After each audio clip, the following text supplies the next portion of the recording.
Okay, hi guys. So hari ni Gary nak tunjukkan korang Yamaha R25. Tapi motor ni tahun 2017 V1 tapi cover V2. Dengan harga jualan kita nak offer 11,500 siap potong nama, minimum deposit 100, bulanan 200 lebih selama 5 tahun. So motor V1 dah cover V2. Cun. Alright, yang minat PM kita tengok sampai habis.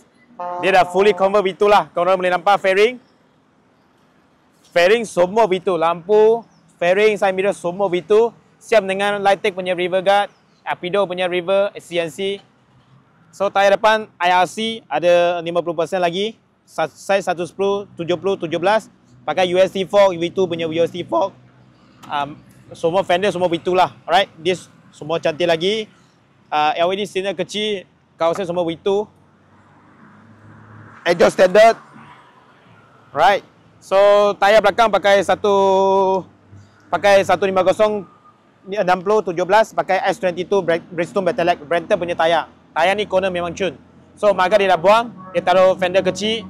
Ada LED punya tail lamp. Okay, semua cun lagi motor ni. Semua cun lagi. So kita tengok pada meter pula. Okay, mileage baru 33,000. So kita check sound dia. Okay, motor standard lagi lah. Okay, moving standard. Kalau nak kuat, tukar exhaust lah. So V1 convert V2 Yamaha R25 2017, harga 11,500, deposit 100, bulanan estimate 200 lebih selama 5 tahun. Minat? Apa lagi? PM kita. Bye.